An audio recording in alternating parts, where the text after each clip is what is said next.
Have you ever wondered why the same amount of money buys you less over time? Why does the cost of everything seem to always go up?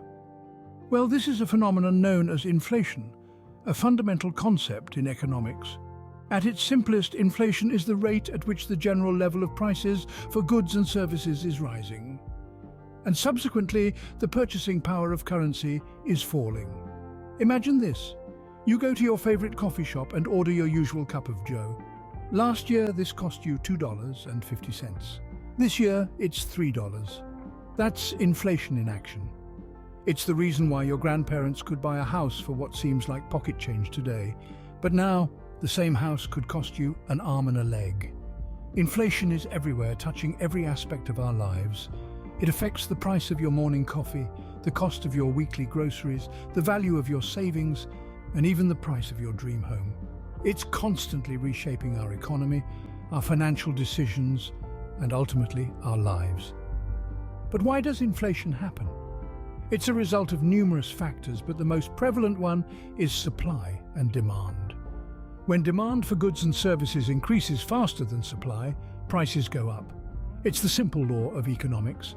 Inflation also happens when the government prints more money. More money chasing the same amount of goods and services leads to higher prices. It's like a game of musical chairs where the music is the money and the chairs are the goods and services.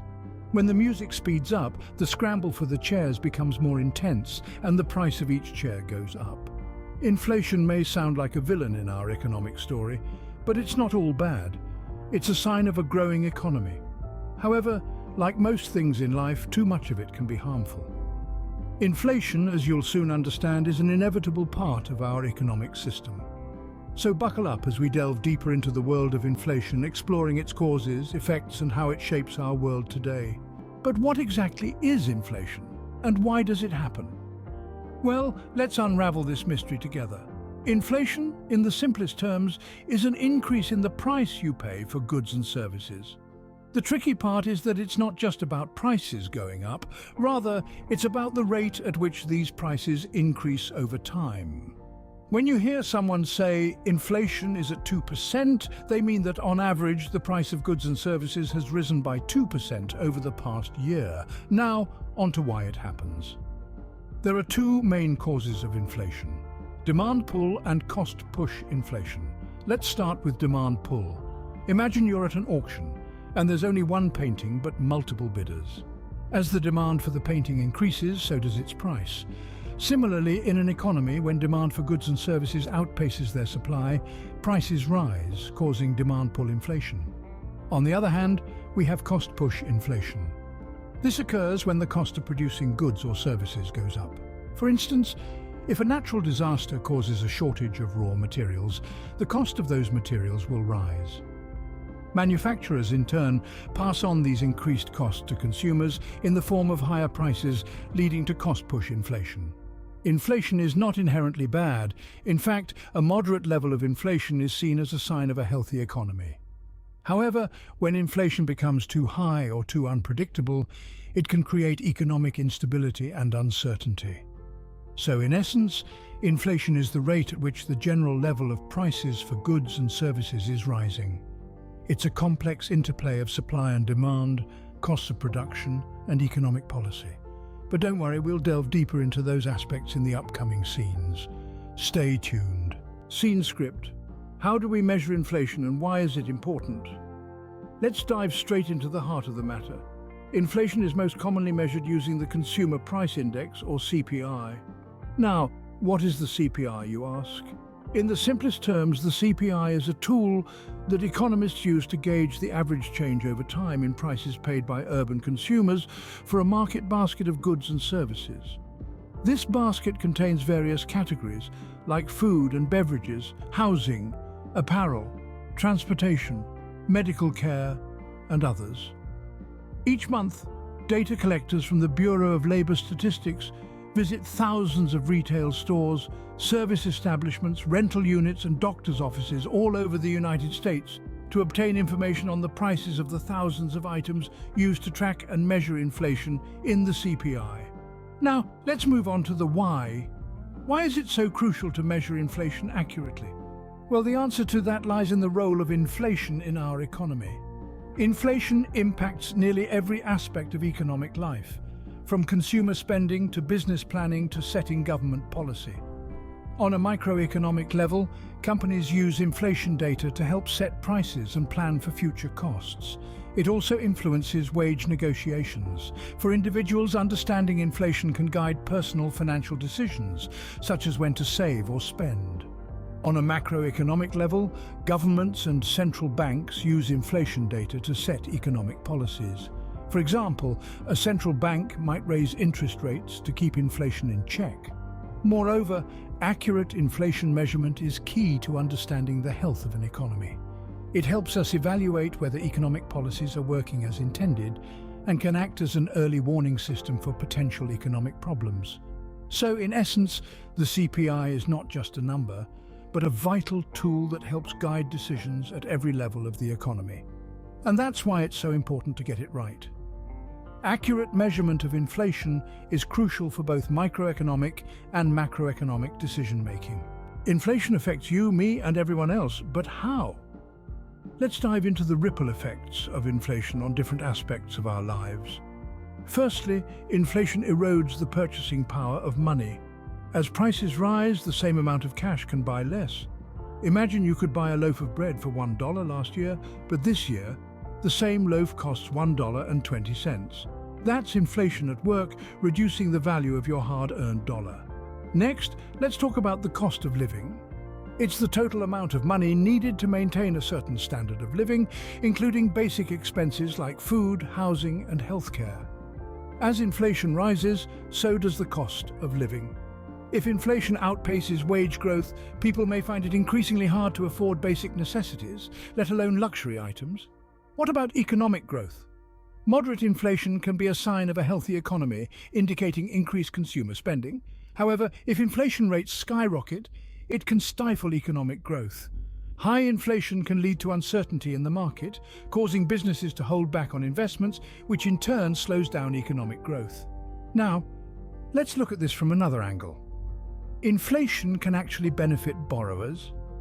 If you took out a fixed-rate loan, inflation would diminish the real value of your debt over time. On the flip side, inflation is a nightmare for savers. The money you've tucked away in your savings account loses its value as inflation rises. Your $100 savings might not buy you as much in the future as it does today. So we see that inflation is a complex phenomenon with far-reaching effects. It can make your life harder or easier, depending on various factors such as your income, savings, debts, and spending habits. Inflation can be both a boon and a bane, depending on where you stand in the economic landscape. It's a balancing act, and understanding it can help us navigate the economic waves with greater ease and foresight. Inflation doesn't occur in a vacuum. It's intricately linked to the overall economy. Let's start by looking at employment. When more people have jobs, they have more money to spend. This surge in spending can drive up the prices of goods and services, causing inflation. Conversely, when jobs are scarce, people tighten their belts, spending less and potentially slowing inflation. So in a roundabout way, inflation can be a sign of a healthy job market, but it's not just about jobs. Economic growth also plays a part. When the economy is humming along nicely, businesses are more likely to increase their prices, contributing to inflation. On the other hand, during a recession, companies may lower prices in an attempt to attract customers, which could lead to deflation, the opposite of inflation. Now, let's introduce a key concept: the Phillips curve. Named after the economist A.W. Phillips, this theory suggests a trade-off between inflation and unemployment. In simple terms, as unemployment decreases, inflation tends to increase and vice versa. Imagine it as a seesaw. On one side, you have inflation. On the other, unemployment. When one goes up, the other tends to go down. However, like all theories, the Phillips curve isn't perfect. It doesn't always hold true, especially in the long term. For instance, during the stagflation of the 1970s, both inflation and unemployment rose, defying the Phillips curve. But even with its limitations, the Phillips curve is a useful tool for understanding the interplay between inflation, employment, and economic growth. It underscores the delicate balancing act that policymakers must perform, trying to keep inflation at a manageable level without stifling economic growth or employment. So, you see, inflation isn't an isolated phenomenon. It's a complex interplay of various economic factors, with ripple effects that can impact everything from your grocery bill to the global economy. Inflation, employment and economic growth, these are all pieces of the same economic puzzle. How do governments and central banks manage inflation? This question brings us to the concept of monetary policy, a key tool for managing inflation. Monetary policy is essentially the process by which the monetary authority of a country, like the central bank, controls the supply of money. The central bank has a variety of tools at its disposal to manage the money supply and, by extension, control inflation. One of the most well-known of these tools is interest rates. By adjusting interest rates, central banks can influence borrowing costs. When interest rates are high, borrowing becomes more expensive, which can slow down spending and investment. Conversely, when interest rates are low, borrowing becomes cheaper, potentially leading to increased spending and investment. But interest rates aren't the only tool in the central bank's toolbox. There's also something called open market operations. This involves the central bank buying or selling government bonds. When the central bank buys bonds, it injects money into the economy, which can stimulate spending and investment. When it sells bonds, it takes money out of the economy, which can slow spending and investment. Another tool is the reserve requirement, which is the amount of money that banks must hold in reserve against their deposits. By adjusting the reserve requirement, central banks can influence how much money banks have available to lend. These tools are used in combination to control inflation. The goal is not necessarily to eliminate inflation completely, but rather to keep it at a level that promotes economic stability and growth. Too much inflation can erode purchasing power and create uncertainty, while too little inflation can lead to sluggish economic growth. So, monetary policy is a delicate balancing act. Central banks must continually adjust their strategies to respond to changing economic conditions. Through monetary policy, central banks strive to maintain inflation at a level that promotes economic stability and growth. Inflation is not a static phenomenon, it's dynamic and it's happening now. As we turn our gaze to the present day, we find ourselves in a world where inflation trends are as diverse as the countries that make up our global economy. Each nation, with its unique economic structure, faces different inflationary pressures. Some countries grapple with hyperinflation where prices skyrocket and the value of money plummets. Others, like Japan, have been battling persistent deflation for decades. Among the factors influencing inflation today, one global event stands out: the COVID-19 pandemic. It has sent shockwaves through economies worldwide, disrupting supply chains, altering consumer behavior, and prompting governments to inject unprecedented levels of stimulus into their economies. Let's take a closer look at these effects. First, the disruption of supply chains. The pandemic has caused factories to shut down, shipping to slow, and many businesses to close their doors. This has led to a shortage of goods, which in turn drives up prices, a classic case of demand outstripping supply. Next, let's consider the changes in consumer behavior.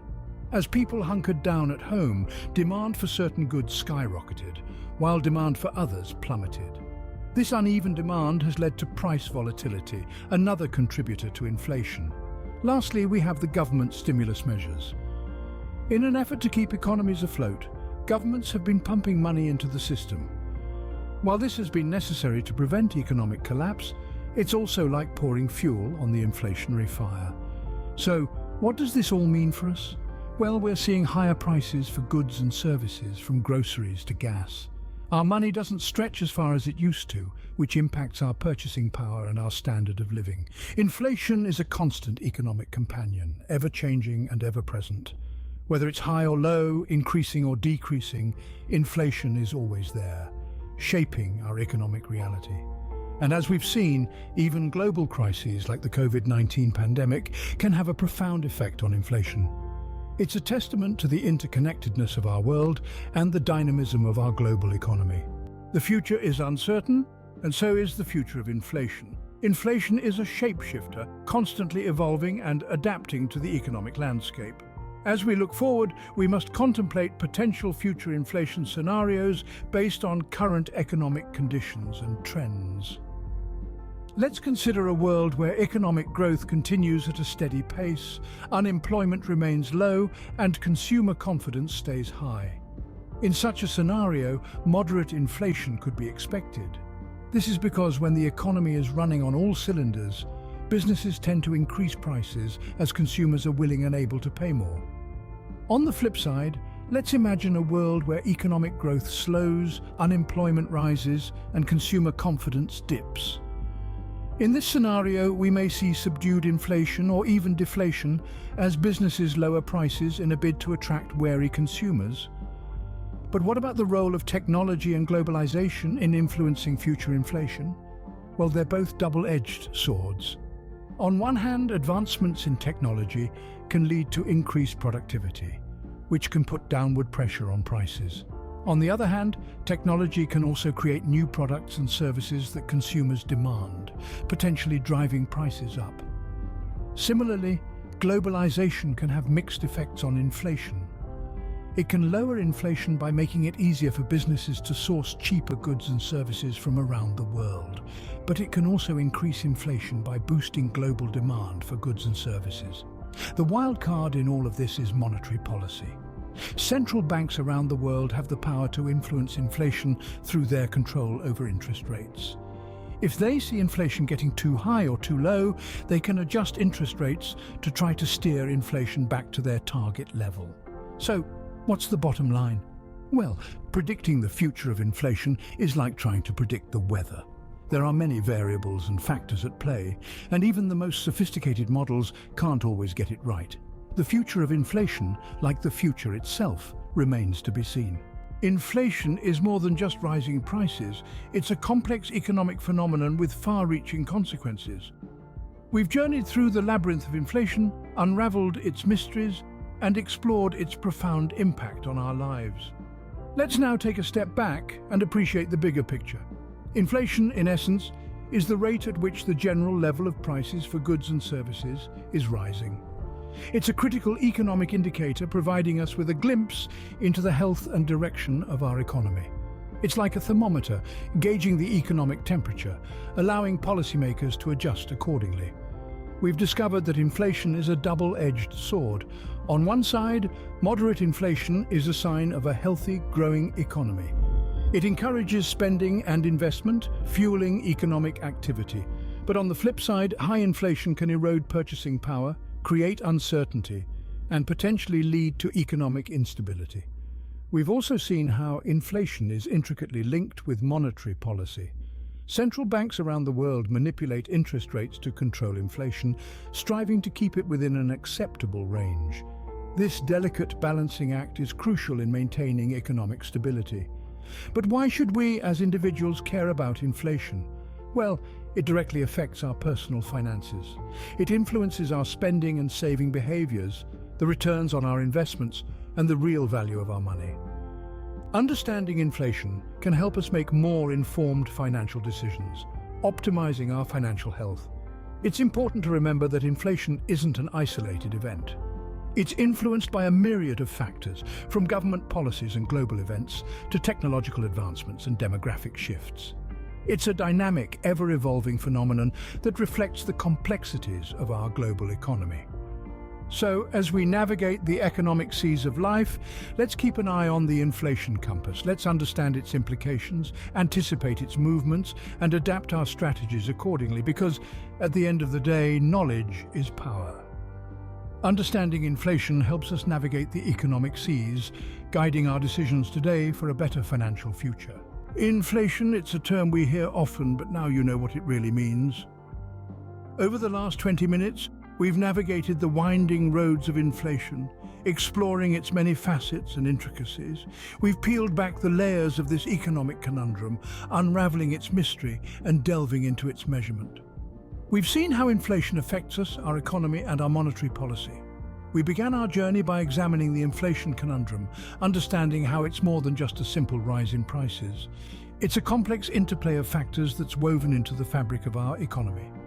Next, we unraveled the inflation mystery. We discovered that inflation is measured by comparing the cost of a basket of goods and services over time. We learned about the Consumer Price Index and how it paints a picture of inflation's impact on our day-to-day lives. We then looked at the effects of inflation. We learned that while mild inflation can be a sign of a healthy economy, high inflation can erode purchasing power, creating economic uncertainty. In the subsequent scenes, we explored the relationship between inflation and the economy, as well as inflation and monetary policy. We saw how central banks use tools like interest rates to keep inflation in check, striving for that sweet spot of low, stable inflation that fosters economic growth. We also took a glimpse into the present and future of inflation. We saw how current events, technological advancements, and policy changes can influence inflation trends, and how understanding these trends can help us navigate an ever-changing economic landscape. Finally, we zoomed out to look at the big picture. We learned that inflation isn't an isolated phenomenon, but one piece of a larger economic puzzle. As we wrap up, I encourage you to continue delving into economic concepts, using this newfound knowledge to make informed decisions. Remember, understanding economics isn't just about crunching numbers, it's about understanding the world around us. Inflation is just one piece of the economic puzzle. Stay curious, keep learning, and you'll master the art of economic understanding.